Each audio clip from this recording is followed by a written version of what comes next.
Hi hello ನಮಸ್ತೆ, ನಾನು ನಿಮ್ಮ ಗೀತಾ ಸಂತೋಷ್. ಸಿರಿ ಸಂಭ್ರಮ ಚಾನಲ್ಗೆ ನಿಮ್ಮೆಲ್ಲರಿಗೂ ಸ್ವಾಗತ. ಇನ್ನೂ ನನ್ನ ಚಾನಲ್ನ ಸಬ್ಸ್ಕ್ರೈಬ್ ಆಗಿಲ್ಲ ಅಂದರೆ ಪ್ಲೀಸ್ ಸಬ್ಸ್ಕ್ರೈಬ್ ಆಗಿ, ಹಾಗೆ ಬೆಲ್ ಬಟನ್ನ ಕ್ಲಿಕ್ ಮಾಡೋದನ್ನ ಮರಿಬೇಡಿ.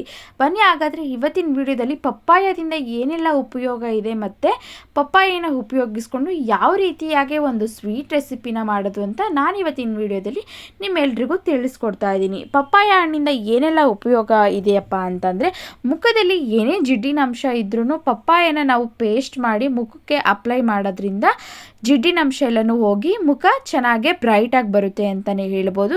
ಹಾಗೆ ನಾವಿಲ್ಲಿ ಪಪ್ಪಾಯನ ಪೇಸ್ಟ್ ಮಾಡಿಬಿಟ್ಟು ಸ್ವಲ್ಪ ಮೊಸರನ್ನ ಆ್ಯಡ್ ಮಾಡಿಕೊಂಡು ನಾವು ಕೂದಲಿಗೆ ಹಚ್ಚಿ 1 ಅವರ್ ಅಥವಾ ಹಾಫ್ ಆನ್ ಅವರ್ ಬಿಟ್ಟು ಸ್ನಾನ ಮಾಡೋದ್ರಿಂದ ತುಂಬಾ ಬ್ರೈಟಾಗೆ ಹೊಳೆಯುವಂತೆ ಆಗುತ್ತದೆ ಕೂದಲು. ಹಾಗೆ ನೆಕ್ಸ್ಟು ಮಕ್ಕಳಿಗೆ ಜಂತುಹುಳ ಸಮಸ್ಯೆ ಇದ್ದೇ ಇರುತ್ತೆ. ಅದಕ್ಕೋಸ್ಕರ ನಾವಿಲ್ಲಿ ಪಪ್ಪಾಯನ ಸ್ವಲ್ಪ ಹನಿನ ಆ್ಯಡ್ ಮಾಡಿಬಿಟ್ಟು ಮಕ್ಕಳಿಗೆ ತಿನ್ನಿಸೋದ್ರಿಂದ ಜಂತುಹುಳ ಏನೇ ಇದ್ರೂ ಕಮ್ಮಿ ಆಗುತ್ತೆ. ಹಾಗೆ ಪಪ್ಪಾಯನ ನಾವು ಡೈಲಿ ಅಥವಾ ವಾರಕ್ಕೆ 2-3 ಸಲ ಆದರೂ ತಿನ್ನಲೇಬೇಕು. ಅದರಲ್ಲಿ ಪ್ರೋಟೀನ್ ಅಂಶ ಹೆಚ್ಚಾಗಿದೆ.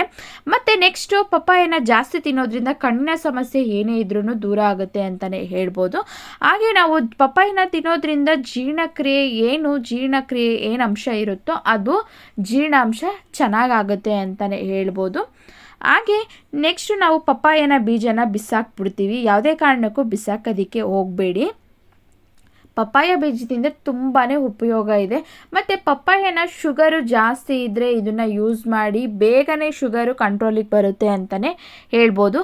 ಈ ಪಪ್ಪಾಯ ಬೀಜನ ನೀಟಾಗಿ ಎಲ್ಲನೂ ತೆಗೆದಿಟ್ಬಿಟ್ಟು ನಾವು ಬಿಸಿಲಲ್ಲಿ ಸ್ವಲ್ಪ ಲೈಟಾಗಿ ಬಿಸಿಲಿರೋ ಥರ ನಾವು ನೀಟಾಗಿ ಇದನ್ನು ಚೆನ್ನಾಗಿ ಒಣಗಿಸ್ಬಿಟ್ಟು ನಾವು ಇದನ್ನು ಪುಡಿ ಮಾಡಿ ಇಟ್ಕೊಂಡು ಸ್ವಲ್ಪ ಮೊಸರು ಹಾಗೆ ಸ್ವಲ್ಪ ಕಡಲೆ ಹಿಟ್ಟು ಹಾಗೆ ನಾವು ಏನು ಪಪ್ಪಾಯ ಬೀಜನ ಒಣಗಿಸಿ ಪೇಸ್ಟ್ ಮಾಡಿ ಪುಡಿ ಮಾಡಿ ಇಟ್ಕೊಂಡಿರ್ತೀವಿ ನೋಡಿ, ಅದಕ್ಕೆ ಮೊಸರು ಹಾಗೆ ಕಡಲೆ ಹಿಟ್ಟನ್ನು ಆ್ಯಡ್ ಮಾಡಿ ಮುಖಕ್ಕೆ ಹಚ್ಕೊಳ್ಳೋದ್ರಿಂದ ಏನೇ ಮುಖದಲ್ಲಿ ಪಿಂಪಲ್ ಇದ್ರೂ ಕಮ್ಮಿ ಆಗುತ್ತೆ. ಮತ್ತು ಮುಖ ತುಂಬಾ ಬ್ರೈಟಾಗೇ ಬರುತ್ತೆ ಅಂತಲೇ ಹೇಳ್ಬೋದು. ಉದಾಹರಣೆಗೆ ನಾನು ಯೂಸ್ ಮಾಡಿದ್ದೀನಿ, ಅದಕ್ಕೋಸ್ಕರ ನಿಮ್ಮೆಲ್ರಿಗೂ ತಿಳಿಸ್ಕೊಡ್ತಾ ಇದ್ದೀನಿ. ಯಾವುದೇ ರೀತಿಯ ನಾವು ಕೆಮಿಕಲ್ ಪ್ರಾಡಕ್ಟ್ನ ಹಾಕೋ ಬದಲು ಈ ರೀತಿಯಾಗಿ ನ್ಯಾಚುರಲ್ ಆಗಿ ನಾವೇ ಸಹ ಮನೇಲಿ ಮಾಡಿಕೊಂಡ್ರೆ ತುಂಬಾ ಚೆನ್ನಾಗಿರುತ್ತೆ ಅಂತಲೇ ಹೇಳ್ಬೋದು. ಬನ್ನಿ ಹಾಗಾದರೆ ಇವತ್ತಿನ ವಿಡಿಯೋದಲ್ಲಿ ನಾನು ಪಪ್ಪಾಯದಿಂದ ಯಾವ ರೀತಿಯಾಗಿ ಹಲ್ವಾನ ಮಾಡೋದು ಅಂತ ನಾನು ಇವತ್ತಿನ ವಿಡಿಯೋದಲ್ಲಿ ನಿಮ್ಮೆಲ್ರಿಗೂ ತಿಳಿಸ್ಕೊಡ್ತಾ ಇದ್ದೀನಿ. ನಾನಿಲ್ಲಿ 1 ಕಪ್ ಆಗುವಷ್ಟು ಪಪ್ಪಾಯನ ನೀಟಾಗಿ ಕಟ್ ಮಾಡಿ ಇಟ್ಕೊಂಡಿದ್ದೀನಿ. ಬೀಜ ಎಲ್ಲನೂ ನೀಟಾಗಿ ತೆಗೆದು ರೆಡಿ ಮಾಡಿ ಇಟ್ಕೊಂಡಿದ್ದೀನಿ. ಇದನ್ನು ನಾವು ಯಾವುದೇ ಸಹ ನೀರನ್ನ ಆ್ಯಡ್ ಮಾಡ್ದಿರನ ಇದನ್ನು ನೀಟಾಗಿ ನಾವು ಪೇಸ್ಟ್ ಮಾಡ್ಕೊಳ್ಳೋಣ. ಒಂದು ಮಿಕ್ಸಿ ಜಾರ್ಗೆ ಹಾಕ್ಕೊಂಡು ನೀಟಾಗಿ ಪೇಸ್ಟ್ ಮಾಡ್ಕೊಳ್ಳೋಣ. ನೀರನ್ನ ಆ್ಯಡ್ ಮಾಡೋದಕ್ಕೆ ಹೋಗಬೇಡಿ, ಅದರಲ್ಲಿ ನೀರಿನ ಅಂಶ ಇರೋದ್ರಿಂದ ನೀರು ಹಾಕ್ತಿರನೇ ಹಾಗೇ ಪೇಸ್ಟ್ ಮಾಡ್ಕೊಳ್ಳಿ. ನೋಡಿ, ನಾನಿವಾಗ ಈ ರೀತಿಯಾಗಿ ನುಣ್ಣಗೆ ಪೇಸ್ಟ್ ಮಾಡಿ ಇಟ್ಕೊಂಡಿದ್ದೀನಿ. ನೋಡಿ, ನಾನು ಇಲ್ಲಿ ಯಾವುದೇ ರೀತಿಯಾದ ಫುಡ್ ಕಲರ್ನ ಯೂಸ್ ಮಾಡಿಲ್ಲ, ಹಾಗೇ ಸಹ ನೀರು ಹಾಕ್ತಿರನೇ ರುಬ್ಬಿ ನುಣ್ಣಗೆ ರೆಡಿ ಮಾಡಿ ಇಟ್ಕೊಂಡಿದ್ದೀನಿ. ನೆಕ್ಸ್ಟು ಒಂದು ಮಿಕ್ಸಿಂಗ್ ಬೌಲ್ನ ಇಟ್ಕೊಂಡು ನಾವು ಏನು ರುಬ್ಬಿ ಇಟ್ಕೊಂಡಿದ್ವಲ್ಲ ಪಪ್ಪಾಯ ಪೇಸ್ಟನ್ನ ಒಂದು ಮಿಕ್ಸಿಂಗ್ ಬೌಲಿಗೆ ಸೇರಿಸೋಣ. ನೋಡಿ, ಕಲರ್ ಅಂತೂ ತುಂಬಾ ಚೆನ್ನಾಗಿದೆ ಪಪ್ಪಾಯ ಕಲರು. ಹಾಗೆ ನೆಕ್ಸ್ಟ್ ನಾನಿಲ್ಲಿ ಸಿಹಿಗೆ ಒಂದು 3/4 ಕಪ್ ಆಗುವಷ್ಟು ಸಕ್ಕರೆನ ಆ್ಯಡ್ ಮಾಡ್ತಾಯಿದ್ದೀನಿ. ನೀವು ಸಿಹಿ ಎಷ್ಟು ಬೇಕೋ ಅಷ್ಟು ನೋಡ್ಕೊಳ್ಳಿ ಹಾಕ್ಕೊಳ್ಳಿ. ನಾನಿಲ್ಲಿ 3/4 ಕಪ್ ಆದರೆ ಸಾಕು. ಹಾಗೆ ನೆಕ್ಸ್ಟು ನಾನಿಲ್ಲಿ 2 ಸ್ಪೂನ್ ಆಗುವಷ್ಟು ಕಾರ್ನ್ಫ್ಲೋರ್ನ ತೊಗೊಂಡಿದ್ದೀನಿ, ಅಂದರೆ ಜೋಳದಿಟ್ಟು 2 ಸ್ಪೂನ್ ಆದರೆ ಸಾಕು. 1 ಕಪ್ಪು ಪಪ್ಪಾಯಗೆ ನಾನಿಲ್ಲಿ 2 ಸ್ಪೂನ್ ಆಗುವಷ್ಟು ಕಾರ್ನ್ಫ್ಲೋರ್ನ ತೊಗೊಂಡು 1 ಗ್ಲಾಸ್ ಆಗುವಷ್ಟು ಹಾಲನ್ನ ತೊಗೊಂಡಿದ್ದೀನಿ. ನಾವು ಸಕ್ಕರೆ ಯಾವ ಗ್ಲಾಸಲ್ಲಿ ತೊಗೊಂಡು ನೋಡಿ ಅದೇ ಗ್ಲಾಸಲ್ಲಿ ನಾನಿಲ್ಲಿ 1 ಗ್ಲಾಸ್ ಆಗುವಷ್ಟು ಹಾಲನ್ನ ತೊಗೊಂಡಿದ್ದೀನಿ. ನೀಟಾಗೆ ಸ್ವಲ್ಪ ಹಾಕಿ ನೀಟಾಗಿ ಮಿಕ್ಸ್ ಮಾಡ್ಕೊಳ್ಳೋಣ. ಗಂಟಿರಬಾರ್ದು, ಅಲ್ಲಿವರೆಗೂ ಚೆನ್ನಾಗಿ ಮಿಕ್ಸ್ ಮಾಡ್ಕೊಳ್ಳೋಣ. ಹಾಲಿಲ್ಲ ಅಂತಂದರೆ ನೀವು ಬೇಕಂದರೆ ನೀರನ್ನ ಆ್ಯಡ್ ಮಾಡ್ಕೊಳ್ಳಿ. ಹಾಲು ಹಾಕೋದ್ರಿಂದ ಪಪ್ಪಾಯಿಗೆ ಹೆಲ್ತಿ ಫುಡ್ ಅಂತಲೇ ಹೇಳ್ಬೋದು. ಅದಕ್ಕೋಸ್ಕರ ನಾನಿಲ್ಲಿ ಹೆಲ್ತಿಯಾಗಿರಲಿ ಅಂದ್ಬಿಟ್ಟು ಹಾಲನ್ನ ಆ್ಯಡ್ ಮಾಡ್ಕೊಂಡಿದ್ದೀನಿ. ಮತ್ತು ಟೇಸ್ಟ್ ಹೊತ್ತೆ ತುಂಬಾ ಚೆನ್ನಾಗಿ ಬರುತ್ತೆ. ನೀರು ಹಾಕ್ಕೊಂಡ್ರೆ ಸ್ವಲ್ಪ ಟೇಸ್ಟ್ ಕಮ್ಮಿ ಬರುತ್ತೆ ಅಂತಲೇ ಹೇಳ್ಬೋದು. ಇಲ್ಲ ಅಂತಂದರೆ ಬೇಕಂದರೆ ಸ್ಕಿಪ್ ಮಾಡಿ ನೀವಿಲ್ಲಿ ನೀರನ್ನ ಆ್ಯಡ್ ಮಾಡಿಕೊಂಡು ಕಲಿಸ್ಕೊಳ್ಳಿ. ನಾನಿಲ್ಲಿ 1 ಗ್ಲಾಸ್ ಆಗುವಷ್ಟು ಹಾಲನ್ನ ಸೇರಿಸಿ ನೀಟಾಗಿ ಗಂಟಿಲ್ಲದೆ ಇರೋದನ್ನು ಮೊದಲೇ ಇದೇ ರೀತಿಯಾಗಿ ಹಾಲಲ್ಲಿ ಕಾರ್ನ್ಫ್ಲೋರ್ನ ಕಲಸಿ ಇಟ್ಕೊಂಡಿದ್ದೀನಿ. ರುಬ್ಬಿಟ್ಕೊಂಡಿರುವಂತಹ ಪಪ್ಪಾಯ ಪೇಸ್ಟು ಹಾಗೆ 3/4 ಗ್ಲಾಸ್ ಆಗುವಷ್ಟು ಸಕ್ಕರೆ ಹಾಗೆ 1 ಗ್ಲಾಸ್ ಆಗುವಷ್ಟು ಹಾಲು 2 ಸ್ಪೂನ್ ಆಗುವಷ್ಟು ಕಾರ್ನ್ಫ್ಲೋರು ಇಷ್ಟನ್ನು ಸಹ ನಾವಿಲ್ಲಿ ನೀಟಾಗಿ ಚೆನ್ನಾಗಿ ಮಿಕ್ಸ್ ಮಾಡ್ಕೊಳ್ಳೋಣ. ಸ್ವಲ್ಪನೂ ಸಹ ಗಂಟಿರಬಾರ್ದು. ಯಾವುದೇ ರೀತಿಯಾಗಿ ನೀರನ್ನ ಆ್ಯಡ್ ಮಾಡಿಕೊಡ್ಬೇಡಿ. ನಾನಿಲ್ಲಿ 1 ಗ್ಲಾಸ್ ಆಗುವಷ್ಟು ಹಸಿ ಹಾಲನ್ನೇ ಹಾಕಿರೋದು, ಕಾಯಿಸಿ ಹಾಕ್ಕೊಂಡಿಲ್ಲ. ಹಾಗೆ ಹಸಿ ಹಾಲು, ಗಟ್ಟಿ ಹಾಲು ಏನಿರುತ್ತೆ ನೋಡಿ, ಅದನ್ನು ಆ್ಯಡ್ ಮಾಡ್ಕೊಂಡಿದ್ದೀನಿ. ನೀಟಾಗಿ ಸ್ವಲ್ಪನೂ ಗಂಟಿರಬಾರ್ದು. ಆ ರೀತಿಯಾಗಿ ಚೆನ್ನಾಗಿ ಮಿಕ್ಸ್ ಮಾಡ್ಕೊಂಡಿದ್ದಾದಮೇಲೆ ಒಂದು ಪ್ಯಾನ್ನ ಬಿಸಿಗೆ ಇಟ್ಕೊಂಡು ಸ್ವಲ್ಪ ತುಪ್ಪನ ಹಾಕೋಣ, ಅಂದರೆ ಪ್ಯಾನ್ನ ಬಿಸಿ ಮಾಡ್ಕೊಳ್ಳೋಣ. ನೆಕ್ಸ್ಟು ತುಪ್ಪನ ಬಿಸಿ ಮಾಡ್ಕೊಂಡಿದ್ದಾದಮೇಲೆ ನಾವು ಏನು ಮಿಕ್ಸ್ ಮಾಡಿ ಇಟ್ಕೊಂಡಿದ್ವಲ್ಲ ಪಪ್ಪಾಯ ಪೇಸ್ಟು, ಪಪ್ಪಾಯ ಮಿಶ್ರಣನ ಈ ರೀತಿಯಾಗಿ ಹಾಕಿ ಒಂದು ಪ್ಯಾನ್ಗೆ ನೀಟಾಗಿ ಸ್ವಲ್ಪ ಲೋ ಫ್ಲೇಮಲ್ಲೇ ಇಟ್ಕೊಂಡು ನಿಧಾನವಾಗಿ ತಿರುಗಿಸ್ಕೊಳ್ತಾ ಹೋಗೋಣ. ಗಂಟಾಗಬಾರ್ದು.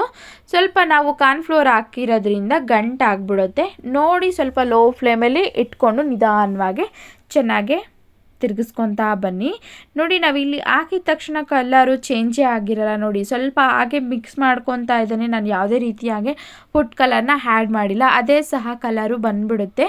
ಕಲರು ಚೆನ್ನಾಗೆ ಡಾರ್ಕ್ ಆರೆಂಜ್ ಬರೋವರೆಗೂ ನಾವು ಚೆನ್ನಾಗಿ ಇಲ್ಲಿ ಬೇಯಿಸ್ಕೋಬೇಕು. ನೋಡಿ, ಇವಾಗ ಡಾರ್ಕ್ ಆರೆಂಜ್ ಬಂದಿದೆ. ಫೈನಲ್ ಆಗಿ ನಾನಿಲ್ಲಿ 1-2-3 ಸ್ಪೂನ್ ಆಗುವಷ್ಟು ತುಪ್ಪನ ಆ್ಯಡ್ ಮಾಡ್ಕೊಳ್ಳಿ. ಬೇಕಂದರೆ ಹಾಕ್ಕೊಳ್ಳಿ, ಇಲ್ಲಾಂದರೆ ಸ್ಕಿಪ್ ಮಾಡಿ. ತುಪ್ಪ ಹಾಕೋದ್ರಿಂದ ಟೇಸ್ಟು ಚೆನ್ನಾಗಿ ಬರುತ್ತೆ ಮತ್ತು ಯಾವುದೇ ರೀತಿಯಾಗಿ ಕೈಗೆ ಅಂಟಲ್ಲ. ಮತ್ತು ಯಾವುದೇ ರೀತಿಯಾಗಿ ನಾನು ಇಲ್ಲಿ ನೀರನ್ನು ಸಹ ಹಾಕಿಲ್ಲ. ತುಪ್ಪನ ಹಾಕ್ಬಿಟ್ಟು ಬೇಕಂದರೆ ನೀವು ಡ್ರೈ ಫ್ರೂಟ್ಸನ್ನು ಸಹ ಸ್ವಲ್ಪ ಆ್ಯಡ್ ಮಾಡ್ಕೋಬೋದು.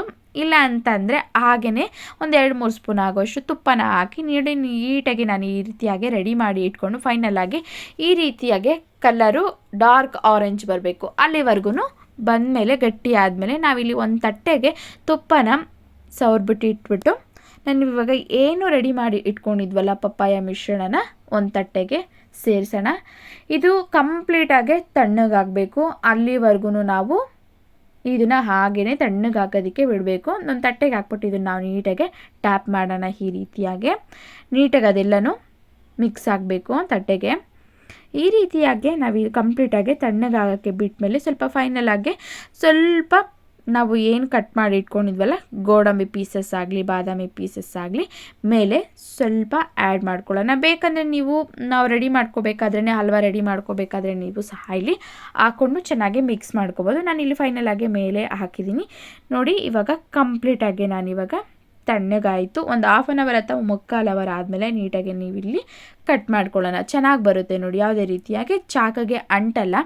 ನೀಟಾಗಿ ಈ ರೀತಿಯಾಗಿ ನಿಮಗೆ ಯಾವ ಶೇಪಲ್ಲಿ ಬೇಕೋ ಆ ಶೇಪಲ್ಲಿ ಕಟ್ ಮಾಡ್ಕೋಬೋದು. ಇಲ್ಲ ಅಂತಂದರೆ ನೀವು ಹಾಗೆ ತಿನ್ಬೋದು ಅಂತಂದರೆ ಹಾಗೆಯೇ ಸ್ಪೂನಲ್ಲೂ ಸಹ ತಿನ್ಬೋದು.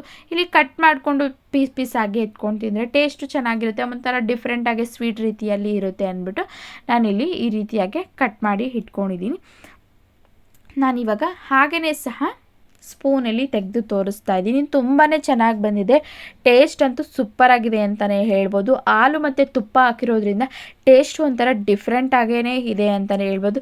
ಪಪ್ಪಾಯನ ನಾವು ಹಾಗೆ ತಿಂತಾ ಇರ್ತೀವಿ. ಈ ರೀತಿಯಾಗಿ ಡಿಫ್ರೆಂಟಾಗಿ ಏನಾದರೂ ಮಾಡಿಕೊಟ್ರೆ ಮನೇಲಿ ಮಕ್ಕಳು ಅಷ್ಟೇ ತುಂಬಾ ಇಷ್ಟಪಟ್ಟು ತಿಂತಾರೆ. ಮಕ್ಕಳಿಗೆ ಸ್ವೀಟ್ ಅಂದರೆ ತುಂಬಾ ಇಷ್ಟಪಡ್ತಾರೆ. ಅದರಲ್ಲೂ ಪಪ್ಪಾಯ ಹಾಕಿ ಆರೋಗ್ಯಕ್ಕೆ ಒಳ್ಳೆಯದಾದಂಥ ರೆಸಿಪಿನ ಮಾಡಿಕೊಡಿ. ಹಾಗೆ ಇವತ್ತಿನ ವಿಡಿಯೋ ನಿಮ್ಮೆಲ್ರಿಗೂ ಇಷ್ಟ ಆಗಿದೆ ಅಂತ ತಿಳ್ಕೊತೀನಿ. ಪಪ್ಪಾಯ ಅಲ್ವಾ. ಇನ್ನಷ್ಟು ವಿಡಿಯೋಗಳಿಗಾಗಿ ನನ್ನ ಚಾನಲ್ನ ನೋಡ್ತಾ ಇರಿ. ಹಾಗೆ ಸಬ್ಸ್ಕ್ರೈಬ್ ಮಾಡೋದನ್ನ ಮರಿಬೇಡಿ. Thank you.